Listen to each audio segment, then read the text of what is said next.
예, 하나님 말씀은 사무엘상 18장 30절 되겠습니다. 블레셋 사람들의 방백들이 싸우러 나오면 그들이 나올 때마다 다윗이 사울의 모든 신하보다 더 지혜롭게 행하며 이에 그의 이름이 심히 귀하게 되니라. 사울이 그의 아들 요나단과 그의 모든 신하에게 다윗을 죽이라 말하였더니 사울의 아들 요나단이 다윗을 심히 좋아하므로 그가 다윗에게 말하여 이르되 내 아버지 사울이 너를 죽이기를 꾀하시느니라. 그러므로 이제 청하노니 아침에 조심하여 은밀한 곳에 숨어 있으라. 내가 나가서 내가 있는 들에서 내 아버지 곁에 서서 너의 일을 내 아버지와 말하다가 무엇을 보면 내게 알려주려 하리라 하고, 요나단이 그의 아버지 사울에게 다윗을 칭찬하여 이르되 원하건대 왕은 신하 다윗에게 범죄하지 마옵소서. 그는 왕께 득죄하지 아니하였고 그가 왕께 행한 일은 심히 선함이니이다. 그가 자기 생명을 아끼지 아니하고 블레셋 사람을 죽였고 여호와께서는 온 이스라엘을 위하여 큰 구원을 이루셨으므로 왕이 이를 보고 기뻐하셨거늘 어찌 까닭 없이 다윗을 죽여 무죄한 피를 흘려 범죄하려 하시나이까. 예, 우선 5절까지 봉독해 드렸습니다. 사울과 다윗, 처음부터 나쁜 관계는 아니었는데요. 다윗이 전쟁터에 나가서 골리앗을 죽이고 그 후에도 많은 전공을 올렸습니다. 그 때문에 사울이 매우 기뻐했고 처음에는 이 다윗을 자기 곁에 두면서 자기 신복처럼 쓰려고 그렇게 했었습니다. 그런데 이 다윗이 나가서 전쟁을 할 적마다 너무나 큰 승리를 거두어요. 그리고 나니까 사람들의 이 환호가 사울에게로 가는 것이 아니라 다윗에게로 갑니다. 그래서 심지어는 어떤 여인들은 사울은 천천히요, 다윗은 만만이다라고 하는 이런 노래까지를 했어요. 여기에 너무나 일종의 시기라고 할까요? 이것도 그런 어떤 시기심이 나가지고 그만 이 사울의 마음이 완전히 달라져 버렸습니다. 그때부터 다윗을 고운 눈으로 예쁘게 보는 것이 아니고 자기 대적으로 보는 거죠. 자기의 정적으로 보는 거죠. 그래서 이 다윗을 그냥 내버려 두면 백성들의 인기를 더 많이 받아서 왕보다 더 많이 받으니까 그러면 왕이 가지고 있는 것까지 다 넘겨질 텐데 그러면은 결국은 내 왕위가 저 다윗 때문에 끝나겠구나라고 하는 이런 불안감이 든 거죠. 다윗은 전혀 그런 생각 없었고요. 또 백성들 중에서도 다윗을 왕으로 옹립하자 이런 말 한 적도 없고 그런 생각하는 사람도 아무도 없어요. 그럼에도 불구하고 자기가 피해의식을 느끼는 거죠. 그래서 곧 자기는 이제 실각이 되고 다윗이 왕이 될 거라고 생각을 하니까 그렇게 이건 가정인데 그런 가정을 딱 하고 나니까 그때부터는 다윗이 예쁜 눈으로 보이는 게 아니라 원수로 보이기 시작해요. 그러다 보니까 어떻게 합니까? 제거해야 되겠다. 죽여야 되겠다. 이런 생각을 하지요. 그래서 그때부터 어떻게 하면 저 다윗을 죽일까? 처음에는 창을 던지기도 했죠. 2번이나 던졌는데 용케도 피해 나갔어요. 그래서 그렇게 해서는 안 되겠고 그러면은 작전을 바꿔가지고 유인을 해서 죽여야겠다 해가지고 처음에는 자기 큰딸 메랍을 죽였다는 핑계로 해서 죽이려고 했는데 그게 실패가 됐죠. 그리고 두 번째 딸 미갈이 또 다윗을 은근히 좋아했던 것 같아요. 아니 솔직히 그 정도로 용맹스럽게 나가서 전쟁을 이기고 정말 영웅이 돼서 돌아온 사람을 싫어할 사람이 어디 있겠어요. 다 좋아하겠지요. 호감을 갖겠지요. 그러니까 아마 미갈이 조금 호감을 가지니까 그걸 이용해 가지고 또 다윗을 죽이기 위해서 작전을 또 펼쳤죠. 처음에는 다윗이 단호히 거절하다가 두 번째는 마지못해 응했습니다. 그래서 승리하고 대승을 거두고 돌아왔어요. 그래서 이제 이 미갈과 결혼까지 했습니다. 자, 결혼까지 하고 그 다음에 점점 더 이제 승승장구하는 거죠. 승승장구하니까 여기서 불안감을 느낍니다. 더 많이 느낍니다. 그래서 29절부터 보면요. 사울이 다윗을 더욱 두려워하여 평생의 다윗의 대적이 되니라. 아예 대적이 돼버렸어요. 원수가 돼버렸어요. 원수가. 그러니까 사위로 보는 게 아니라 저놈 원수, 내 대적, 죽여야 될 대상 이렇게 생각하는 거죠.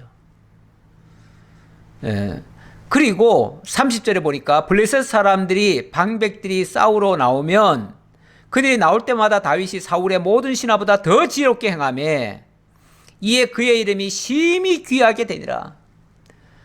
무슨 사건만 터지면은 무슨 문제만 불거지면 그 문제 때문에 오히려 다윗은 더 인기가 올라가요. 왜냐하면 그걸 아주 지혜롭게 잘 처리하니까요. 사실 그 어려운 문제들이 뭐 세상이나 교회나 늘 발생하지요. 발생하는데 그런 문제를 문제로 받아들이고 그것 때문에 막 고통을 하면 그건 문제에 지는 겁니다.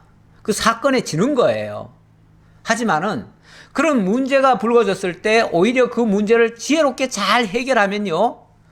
오히려 그 일이 없었던 것보다도 더 낫게 됩니다. 오히려 영웅이 돼요. 영웅이.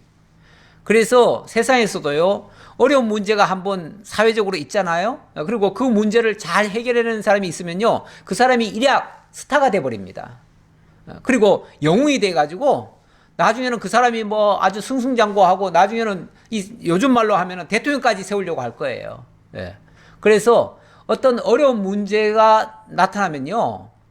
그것 때문에 두려워할 게 아니라 이 일을 통해서 지혜롭게만 잘 해결할 수 있다면 오히려 신분 상승의 기회가 될 수도 있어요.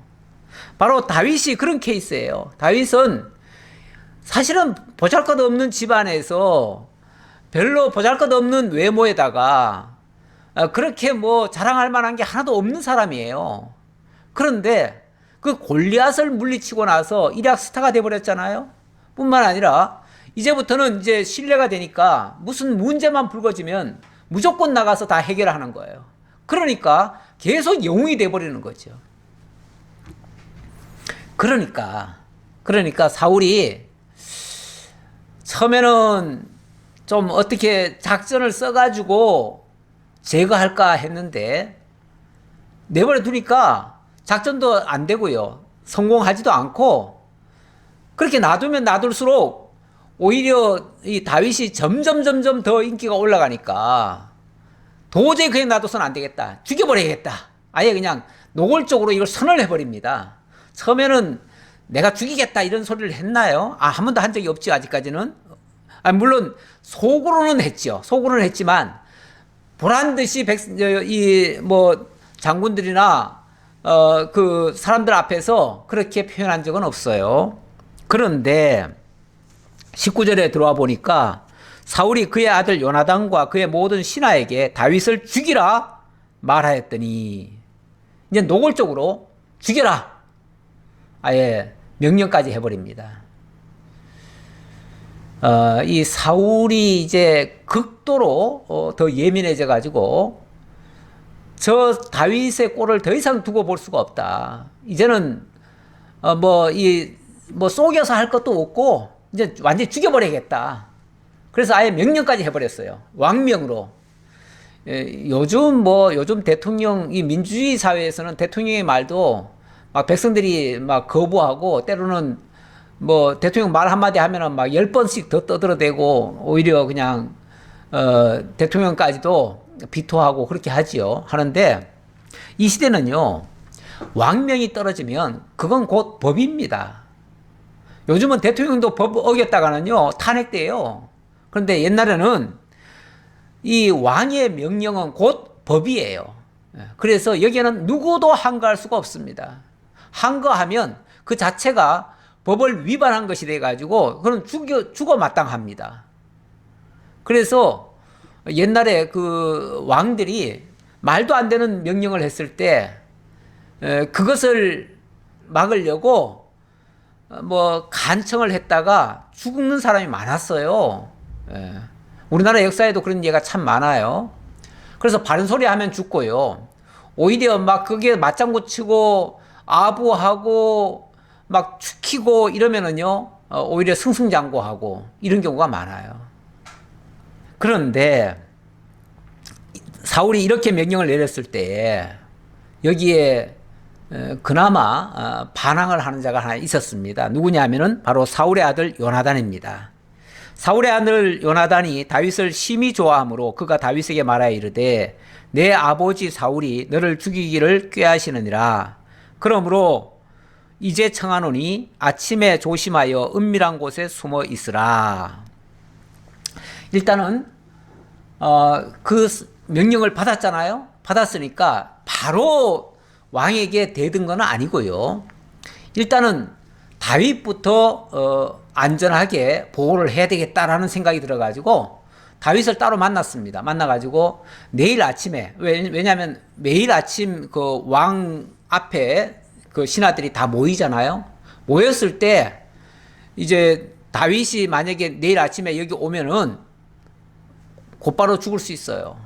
곧바로 저놈 죽여라 하면은 그 자리에서 죽을 수밖에 없어요. 전에는 몰래 했지만은 이제는 막 노골적으로 대놓고 하기 때문에 이 명령을 거스릴 사람은 아무도 없습니다. 그러니까 일단은 다윗을 보호를 하려면은 일단 피신을 시켜야 돼요. 그래서 뭐라고 그랬냐면은 내 아버지 사울이 너를 죽이기를 꾀하신다. 너를 죽이기로 작정하셨다. 그러니까 너는 아침에 조심해서 왕궁으로 들어오지 말고 어디 은밀한 곳에 숨어 있어라. 숨어 있고 내가 그 아버지의 진심을 한번 내가 확인해 보겠다. 도대체 왜 그런 명령을 내렸는지. 일단 뭐 명령은 떨어졌어요. 다윗을 죽여라 하는 명령은 떨어졌는데 왜 그렇게 하게 했는지, 그리고 내가 막을 수 있으면은 막아보겠다는 뜻이겠죠. 그러면서 일단은 숨어 있어라 라고 얘기를 한 거예요.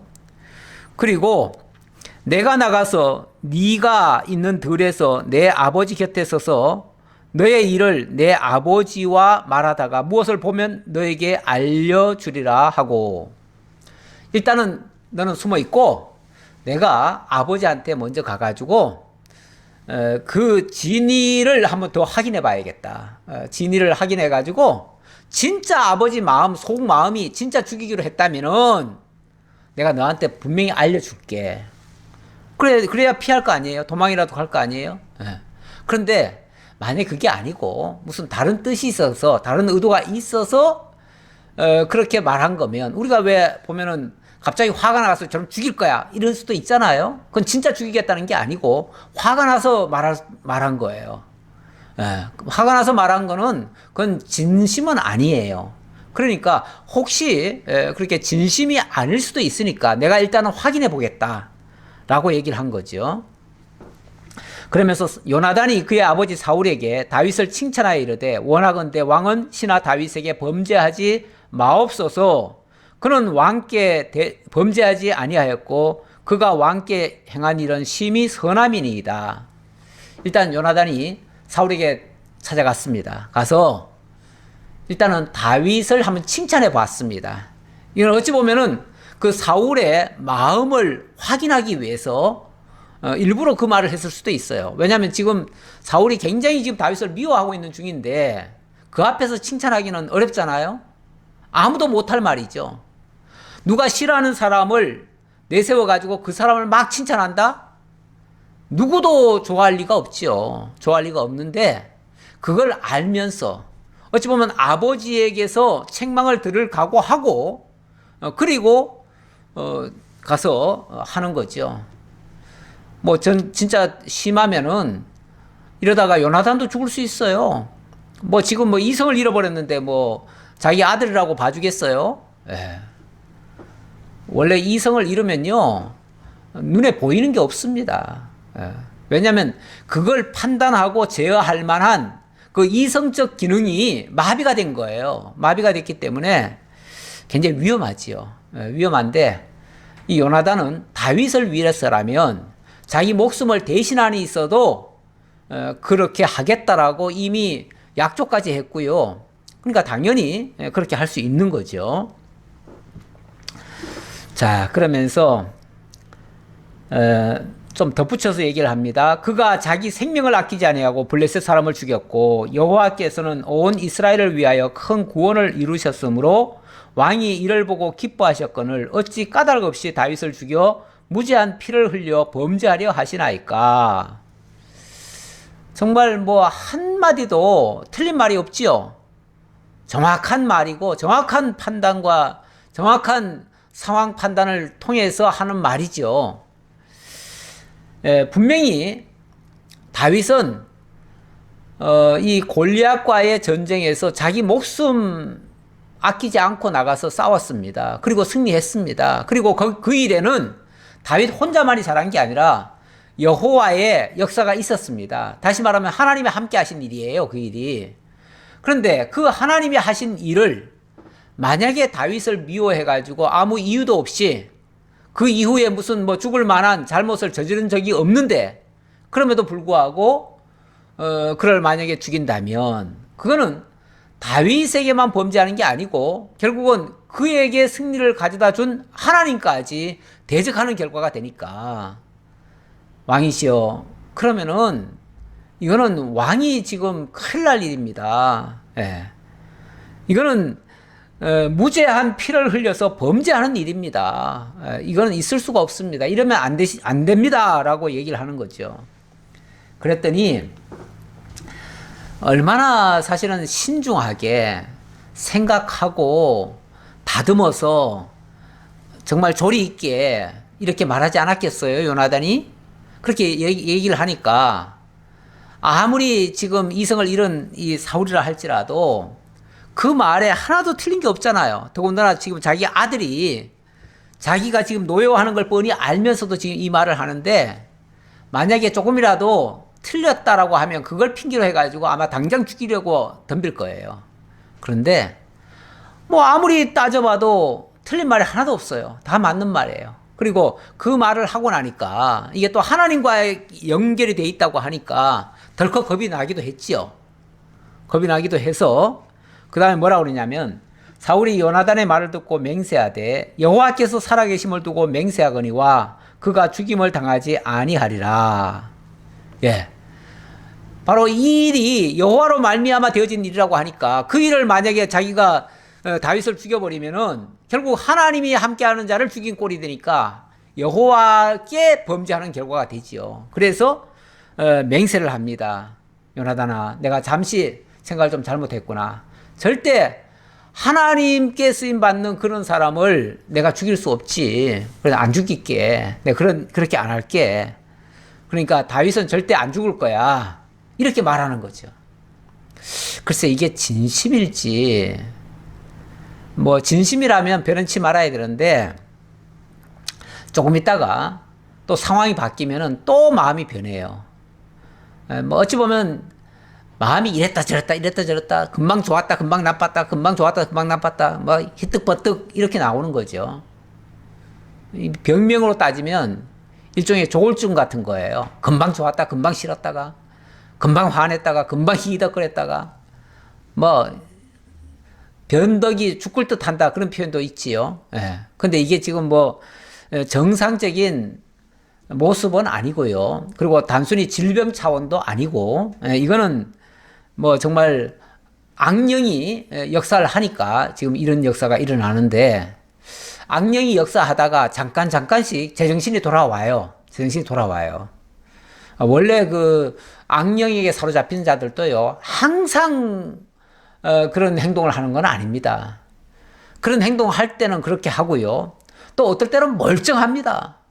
그래서 어떤 사람들이 예를 들어서 뭐 신고를 하거나 뭘 하잖아요. 그래가지고 저 사람 정신이 좀 이상하다고. 그래서 어떻게 뭐 정부에서 좀 보호 관찰 뭐 어떻게 좀 해줘야 되지 않겠느냐라고 만약에 신고를 하면요.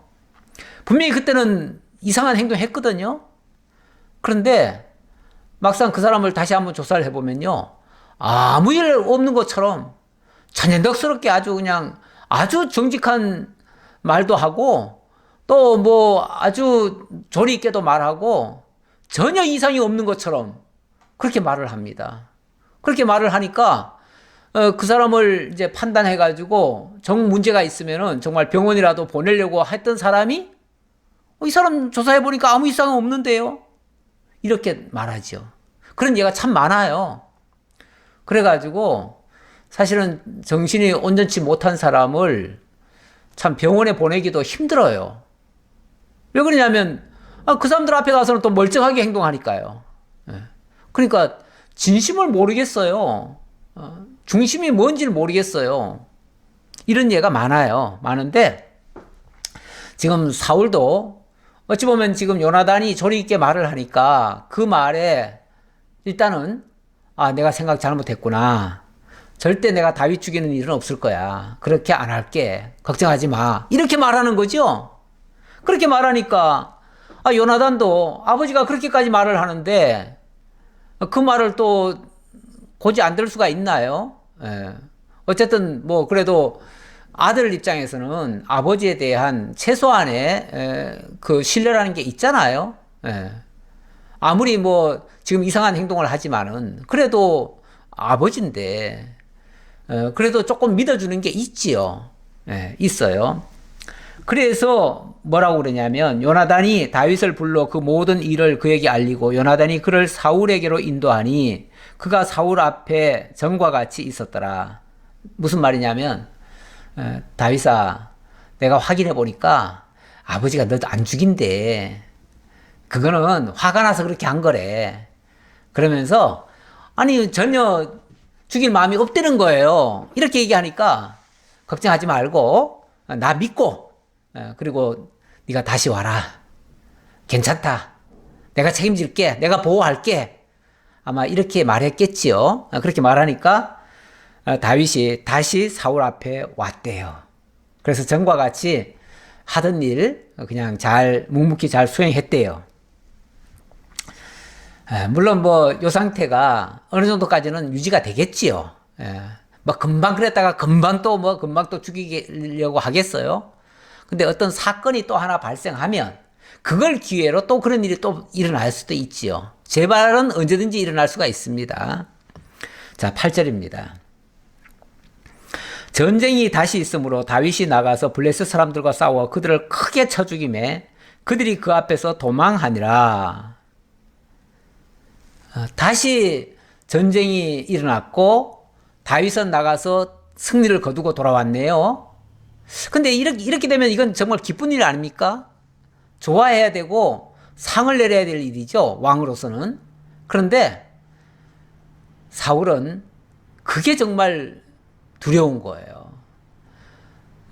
대적을 이긴 것이 기쁘기보다는 오히려 그 대적을 이긴 것 때문에 내 왕위가 빼앗기겠다라고 하는 이 두려움. 사실은 그게 노파심이죠. 쓸데없는 생각이죠. 쓸데없는 염려, 걱정이죠. 근데 어쨌든 그런 생각을 더한 거예요. 그래서 어떻게 했는가? 사울이 손에 단창을 가지고 그의 집에 앉았을 때에 여호와께서 부리시는 악령이 사울에게 접하였으므로 다윗이 손으로 수금을 탈 때에 사울이 단창으로 다윗을 벽에 박으려 하였으나 그는 사울의 앞을 피하고 사울의 창은 벽에 박힌지라. 다윗이 그 밤에 도피하며 또 재발됐네요. 또 재발됐어요. 그러니까 다윗이 승리하고 전공을 올리고 백성들에게 환영을 받는 거, 이 꼴이 정말 사울로서는 용납이 안 되는 거예요. 용납이 안 돼요. 객관적으로 보면 문제는 어디 있습니까? 다윗이 문제입니까? 다윗이 잘못한 겁니까? 다윗이 잘못한 거는요, 사울 앞에서 큰 정오 올린 거예요. 백성들을 위해서 목숨 내걸고 싸워준 거예요. 그게 잘못이에요. 잘못이라면. 그런데 사울은 그 전공 올린 그 꼴을 도저히 못 보겠는 거예요. 그걸 용납하면 자기의 왕위가 위험하다라고 느끼는 거죠. 이걸 이제 피해의식이라고 얘기하잖아요. 아직 피해는 당한 건 아니에요. 근데 자기가 피해를 봤다라고 생각하는 거죠. 저놈 때문에 내가 손해봤다. 저놈 때문에 내가 못 살겠다. 그럼 죽여야죠. 죽여야죠. 이런 생각 때문에 결국은 사울이 또 단창을 던졌습니다. 다윗에게. 지난번에는 아마 단창이라고 하지 않고 그냥 창이라고 그랬어요. 창이라고 그랬는데 이 창은 좀 긴 창인 것 같아요. 그러니까 긴 창을 던지면은 아무래도 이 움직이는 속도가 좀 늦지요. 그래서 그때 다윗이 2번이나 피했어요. 그런데 이번에는 단창이래요. 쉽게 말하면 짧은 거예요. 우리 왜 칼 같은 거 작은 거 있잖아요. 그런 거 옆에 있다가 그런 걸 탁 던져버리면 바로 나가죠. 사실 그거 피하기는 더 힘들어요. 단창 피하기는 진짜 힘들어요. 왜냐하면 이 동작, 그 모션을 볼 새가 없어요. 예. 그래서 순식간에 던져버리니까. 그래서 그거 피하기가 힘드는데, 정말 참 용케도 다윗은 이 사울의 앞을 피했대요. 그리고 사울의 창은 벽에 박혔대요. 그날부로 다윗은 이제 도망을 치기 시작합니다. 그래서 다윗이 그 밤에 도망하며 사울이 전령들을 다윗의 집에 보내어 그를 지키다가 아침에 그를 죽이게 하려 한지라. 일단은 도망을 갔는데 어디로 갔겠어요? 일단은 집으로 갔겠죠. 집으로 갔을 테니까. 그리고 집으로 갔다는 것도 확인했겠죠. 확인하고 그 다음에 지금 다윗이 도망가서 지금 집에 있으니 너희들 오늘 밤에 거기서 지켜라. 지켜가지고 다윗이 나오지 못하도록 일단 감시하고 그리고 내일 아침에는 그냥 기습해가지고 죽여라. 이렇게 명령을 내린 거예요. 그랬는데 다윗의 아내 미갈이 다윗에게 말하여 이르되 당신이 이 밤에 당신의 생명을 구하지 아니하면 내일에는 죽임을 당하리라 하고 미갈이 다윗을 창에서 달아내리매 그가 피하여 도망하니라. 근데 미갈이 딱 밖을 보니까 군인들이 지금 지키고 있어요. 지키고 있어가지고 문 앞에 지금 다 지키고 있는 거예요. 아무래도 지금 공주기 때문에 아마 왕궁 안에 있을 거예요. 왕궁 안이거나 아니면 왕궁 바깥이라도 근처에 있거나 그랬겠지요. 거기는 안전지대입니다, 사실은. 안전지대인데 그 안전지대가 지금 위험한 지대로 지금 바뀌어 있어요.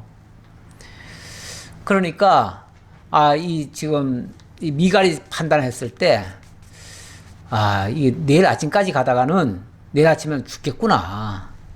남편이 죽겠구나라는 생각이 들었어요. 그래서 오늘 밤에 빨리 도피를 시켜야 된다. 근데 이제 문으로 해서 나갈 수는 없잖아요. 밖에서 다 지키고 있으니까. 그래서 그 중동 지방의 그 성들에는요, 성들 위쪽에 그 벽 위에도 사실은 이 집을 짓습니다. 아마 여기 집도 그런 위치에 있었던 것 같아요. 그러니까 거기서 창밖으로 줄을 매 가지고 이렇게 창에서부터 달아내렸대요. 왜 끈을 계속 이어서 어디 창틀에다 묶어 놓으면 그거 붙잡고 내려갈 수 있는 거죠. 아마 그런 식으로 해서 도망가도록 그렇게 했습니다.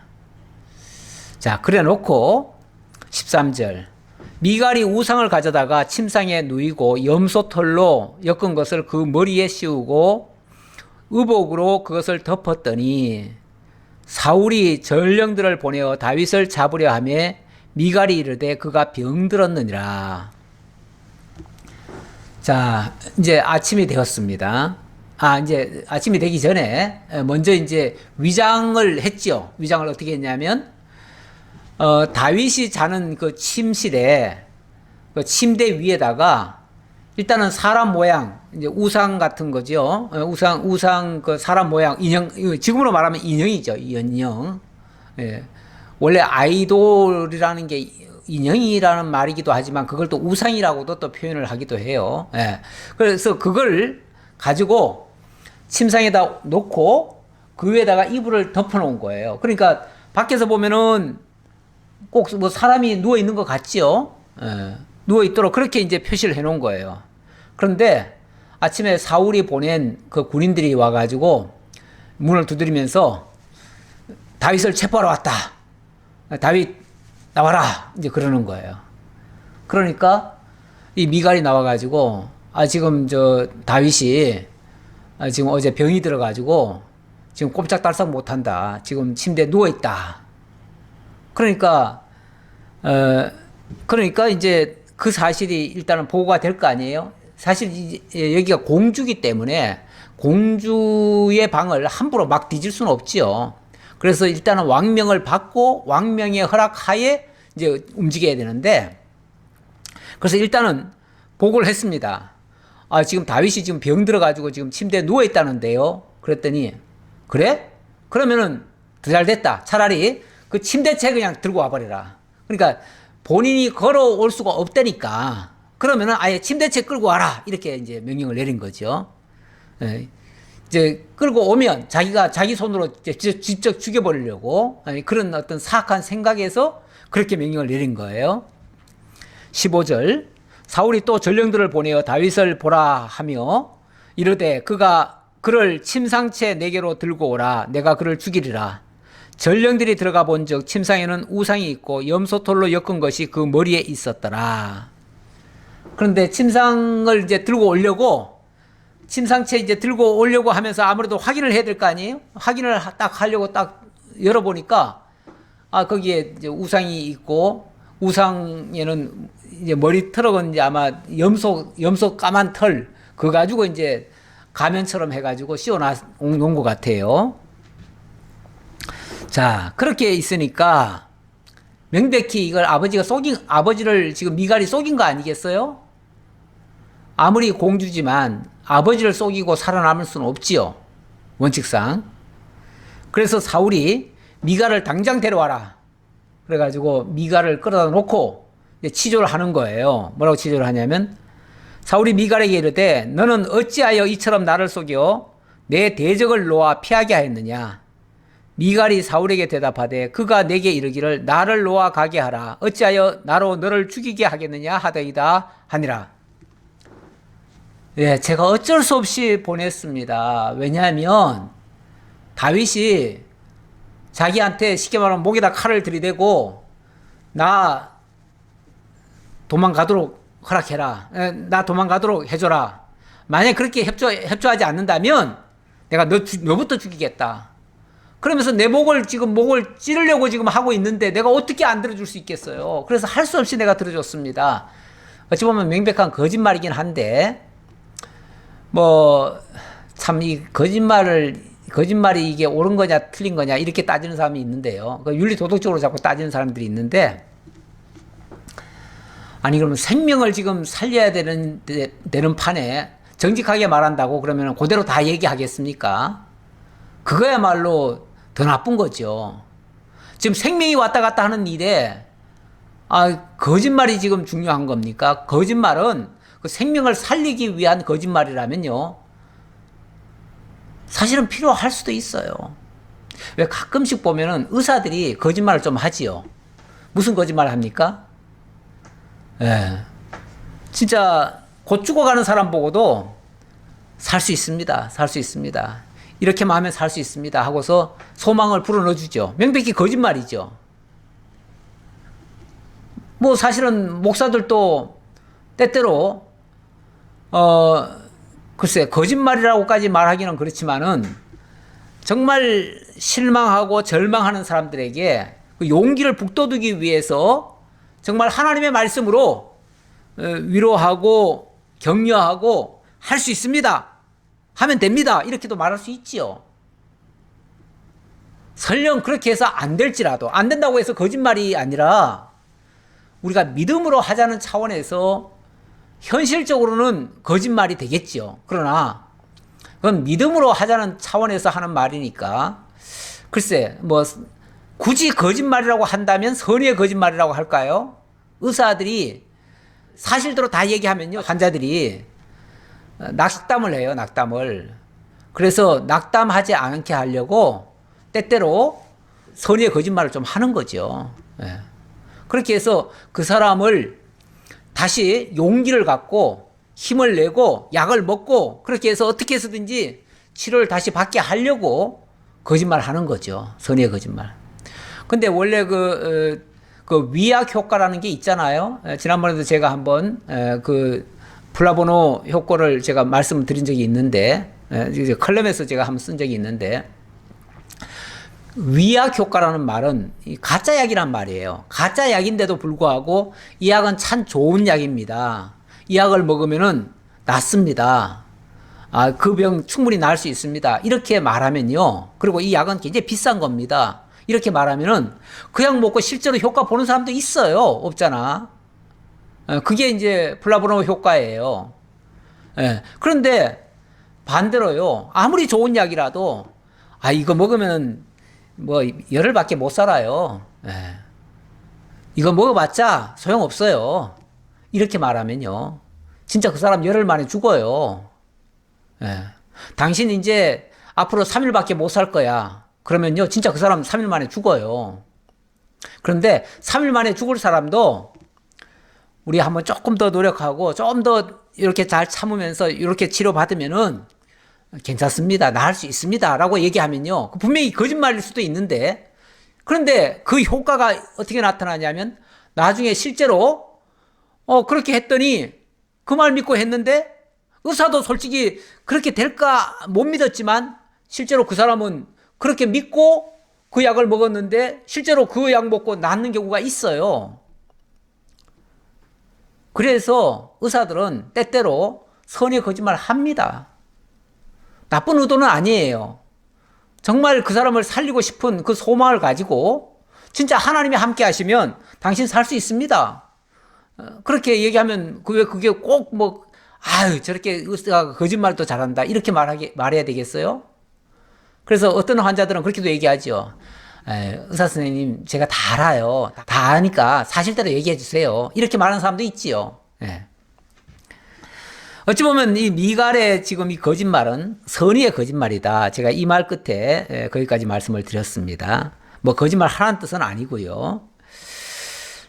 자, 일단 이렇게 해서 이 미갈이 자기의 그 위기는 모면을 했습니다. 뭐 정말 다윗은 미워서 죽이고 싶었지만 설령 그것 때문에 뭐 자기 딸까지 죽여야 되겠어요. 그러니까 못마땅했지만은 그냥 넘어갔지요.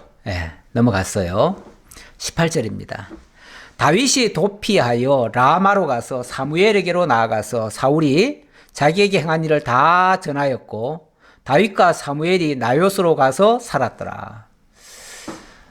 이제 이 다윗이 도망갈 데가 어디 있겠어요? 이 나라 전체가 다 사울의 땅인데 어디로 간들 안전하겠어요? 그나마 자기를 보호해 줄 수 있다라고 생각한 곳이 바로 이 라마에 있는 사무엘입니다. 그래도 사무엘 선지자는 함부로 못 건드리겠지 이런 어떤 기대감이 있었지요. 그래서 사무엘에게 도망갔더니 사무엘이 흔쾌히 그 다윗을 받아서 안전한 곳으로 옮겨서 거기서 살 수 있도록 그렇게 해주었습니다. 그곳이 어디냐면 바로 나요시라고 그래요. 라마와 나요스는 뭐 그렇게 멀리 떨어진 곳은 아니고 그래서 흔히 라마나요 이렇게도 표현을 해요. 그냥 이웃이라는 거죠. 이웃인데 어쨌든 이웃이지만 좀 더 안전한 안전가옥인 거죠. 거기 가서 함께 살았대요. 아무래도 혼자 보내놓으면 또 불안하죠. 진짜 어느 날 또 사울이 알고 쳐들어오면 꼼짝없이 죽잖아요. 그런데 이 사무엘이 자기가 곁에 있으면 그나마 사무엘을 함부로 못 건드리니까요. 그래서 자기가 함께 있어주는 거죠. 그런데 이런 내용 참 어디든지 다 스파이는 있습니다. 이 사무엘 곁에는 아무도 없으려니 천만에요. 사무엘 곁에도 쉽게 말하면 사울이 이 보내놓은 불확지들이 다 있어요. 있어가지고 사무엘의 일거수일투족이 어떤 면에서 지금 사울에게 보고되고 있을 수도 있어요. 그런데 당연히 다윗이 왔다는 얘기도 들어갈 수 있고요. 뿐만 아니라 또 사무엘이 라마나요스로 옮겨가지고 거기서 지금 함께 살고 있다는 소식도 아마 들어갔을 거예요. 그러니까 어떻게 합니까? 어떤 사람이 사울에게 전하여 이르되 다윗이 라마나요스에 있더이다 하매 사울이 다윗을 잡으러 전령들을 보냈더니 그들이 선지자 무리가 예언하는 것과 사무엘이 그들의 수령으로 선 것을 볼 때에 하나님의 영이 사울의 전령들에게 임하매 그들도 예언을 한지라. 자, 어쨌든 사울 입장에서는 그 소식을 듣자 말자. 그래? 그러면 빨리 가서 그놈들 잡아와라. 예, 잡아와라 그런 거예요. 잡아와라. 여차하면은 사무엘까지도 잡아올 기세예요. 왜요? 아니 지금 뭐 사울의 눈에 지금 뭐 하나님도 지금 안 보이는 판에 뭐가 보이겠어요. 하나님 두려워하지 않는 사람은요 무슨 짓이든지 다 할 수 있습니다. 그러니까 사람 보내가지고 당장 잡아와라. 그리고 여차하면 사무엘도 잡아와라. 아마 그랬을 거예요. 그런데 그 전령들이 이제 사무엘 있는 데까지 왔지요? 와보니까 사무엘이 그 쉽게 말하면 선지 생도들을 그들에게 그들 위에 수령으로 지금 있으면서 그들에게 지금 하나님의 말씀을 지금 가르치고 선지자로서의 해야 될 그런 일들을 지금 가르치고 있는 중이에요. 가르치고 있는데 거기 오자마자 그들을 보자마자 무슨 일이 발생하냐면 놀라운 역사가 일어나요. 이 사무엘 앞에서 그 몰래 보고 있던 그 전령들, 사울의 전령들이 갑자기 하나님의 영에 감동이 돼버려요. 하나님의 영, 바로 성령께 감동이 돼버려요. 성령께 감동이 되면요, 사람이 마음이 바뀝니다, 일단. 마음이 바뀌어요. 그래서 그의 입에서는 하나님의 말씀이 터져나오기 시작하는 거죠. 하나님의 말씀이 터져나오니까 그걸 여기서 뭐라고 표현했냐면 예언을 한지라 이렇게 얘기를 합니다. 예언이라고 하는 것은 예언은 뭐 그냥 인간들끼리 하는 말이 아니고 인간들의 미래사만 얘기하는 게 아니고 하나님의 약속의 말씀을 전하는 거죠. 하나님의 약속의 말씀. 그런데 사울의 전령들이 와가지고 갑자기 막 성령에게 감동이 돼가지고 하나님의 말씀을 막 전하고 있는 거예요. 그런 사람이 다윗 잡아갈 수 있습니까? 또 사무엘까지 잡아갈 수 있습니까? 오히려 지금 한 편이 돼버렸어요. 한 편. 예. 다 사무엘과 같은 선지자 예언자가 돼버렸어요. 다. 그러니까 그 소식을 또 그러니까 어디든지 제가 아까 그랬잖아요. 불확실들이 있다고요. 예. 지난번에 그 어떤 사람이 사울에게 일러줬다 그랬는데 이번에도 또 그 사실이 또 보고가 되네요. 그래서 어떤 사람이 그것을 사울에게 알림해 사울이 다른 전령들을 보냈더니 그들도 예언을 했으므로 사울이 세 번째 다시 전령들을 보냈더니 그들도 예언을 한지라. 이놈들이 가서 미쳤나? 왜 가가지고 예언을 하고 있어? 저놈들이 다 미쳤나 보다. 야, 너희들 딴 사람 가라. 그래서 딴 사람 보냈어요. 그랬더니 그 사람도 거기 가가지고는 똑같은 그런 현상이 발생하는 거예요. 그러니까 또 안 되겠다. 또 딴 사람 보내라. 그래서 또 딴 사람 보냈더니 세 번째 간 사람마저도 가서는 예언을 해버리는 거예요. 야, 이 정도 되니까 사울이 아무도 못 믿겠다. 이놈들 가면 전부 다 변해버리니까, 돌변해버리니까. 원래 진정한 하나님의 사람은요, 아무리 악인이라 할지라도 그 악인이 있는 그대로 있는 게 아니고 사실은 하나님의 말씀이 제대로만 전해지면은, 그리고 제대로만 들려지면은 변하지 않을 수가 없지요. 변할 수밖에 없지요. 예. 어찌 보면 우리가 하나님 말씀 듣고 변하는 것과 같은 이치예요. 그게 이제 막 즉석에서 나타나니까 놀라운 모습으로 이해는 되지만 그때는 어찌 보면 막 직접 하나님의 강권적인 역사가 그렇게 있었고 지금은 하나님의 말씀을 통해서 이루어지니까 그 농도가 좀 다르긴 해도 원리적으로는 같아요. 예. 이에 사울도 라마로 가서 세구에 있는 큰 우물에 도착하여 물어 이르되 사무엘과 다윗이 어디 있느냐? 어떤 사람이 이르되 라마나요스에 있나이다. 자, 그래서 이놈들 다 못 믿겠구나. 거짓말을 하는지 아니면 진짜 가서 변하는지 내가 직접 가봐야 되겠다 하고서 이 사울이 직접 손수 라마까지 왔어요. 와가지고 사무엘과 다윗이 어디 있느냐 사람들한테 물었죠. 그랬더니 예, 여기 있지 않고 저 나요스에 있습니다. 나요스로 이제 길을 인도한 거죠. 그랬더니 23절 사울이 라마나요스로 가니라. 하나님의 영이 그에게도 임하시니 그가 라마나요스에 이르기까지 걸어가며 예언을 하였으며. 참 이것도 놀라운 일이죠. 라마나요, 그러니까 라마에서 나요스로 이제 조금 이제 거리를 이동하는 중인데, 이동하는 중에 이 사울도 성령이 임해버렸어요. 참 성령이 임했다. 지금까지는 이 사울에게 악령이 임했잖아요. 악령이 역사를 했는데 이번에는 성령이 임하시네요. 이건 좋은 현상이죠. 나쁜 건 아니죠. 근데 이 성령의 역사와 악령의 역사가 이런 것들이 어찌 보면 교대로 올 수도 있어요. 오늘 이 본문을 보니까 그런 모습이 지금 보이잖아요. 사울에게 악령이 임했다가 또 하나님의 사람 곁에 가니까 성령이 임해요. 지금 하나님 사람 곁으로 오니까 지금 이런 역사가 일어나는 거 아니겠어요? 이 사무엘은 정말 하나님의 사람이고 하나님의 말씀을 지금 증거하는 사람이다 보니까 사무엘 앞에 사울은 사실 아무것도 아니에요. 그리고 사무엘이 어떻게 하느냐에 따라서 역사가 되어지겠지요. 어쨌든 사무엘 앞에 오던 이 사울은 성령이 임한 겁니다. 그래서 걸어가면서 예언을 했대요. 아마 이 사울은 자기도 깜짝 놀랐을 거예요. 내 입에서 이런 말이 나와?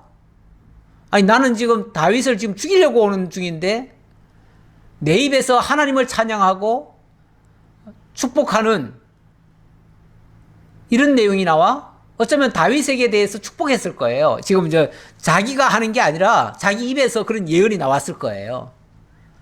예. 그가 또 그의 옷을 벗고 사무엘 앞에서 예언을 하며 하루 밤낮을 벗은 몸으로 누웠더라. 심지어는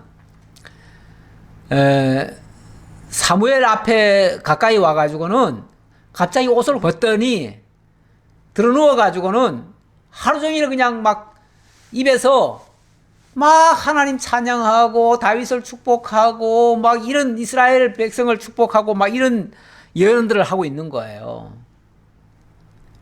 이건 또 무슨 난리입니까? 이럴 수도 있습니까? 뭐 하나님이 하셨으니까 그럴 수 있지요. 하나님이 못 하시는 거 없으니까요. 다 하실 수 있죠.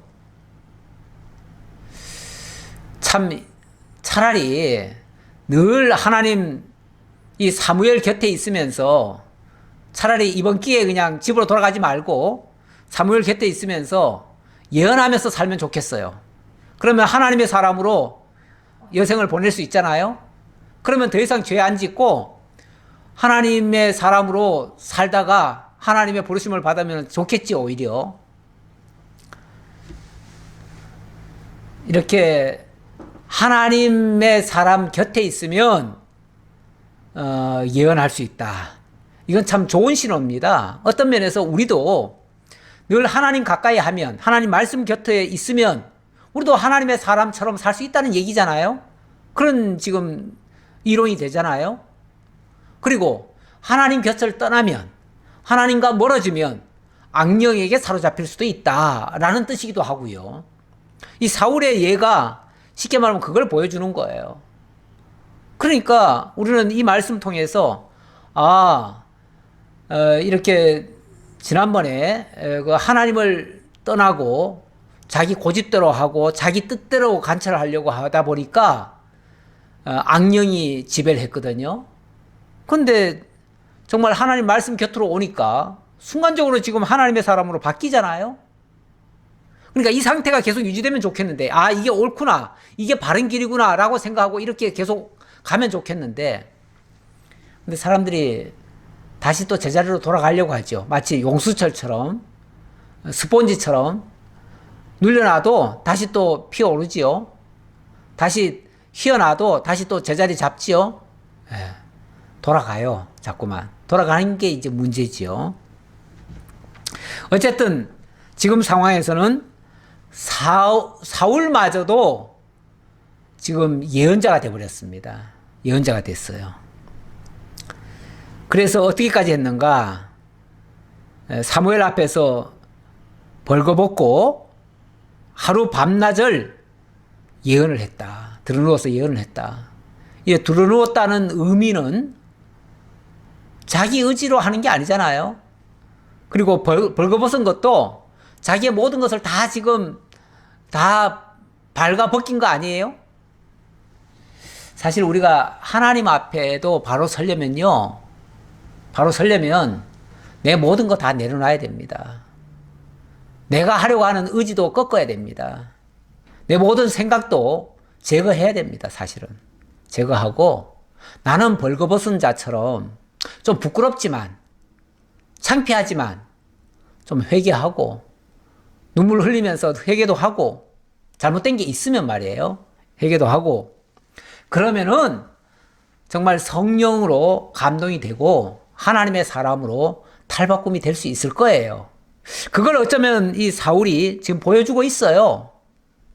그래서 저는 이 상태로 계속 갔으면 좋겠어요. 그냥 사울이 더 이상 왕 노릇하지 말고 그 허울 좋은 왕 노릇해서 뭐 하겠어요.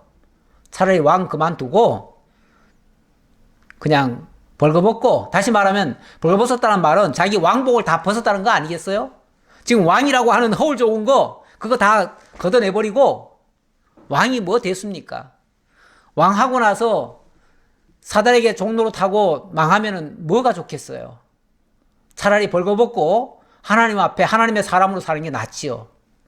내 모든 신분 다 벗어버리고 내 모든 역할 다 내려놔버리고 그리고 오로지 나의 입에서 하나님 찬양하는 소리, 하나님 영광 돌리는 소리, 사람들 축복하는 소리 이것만 계속 나왔으면 좋겠습니다.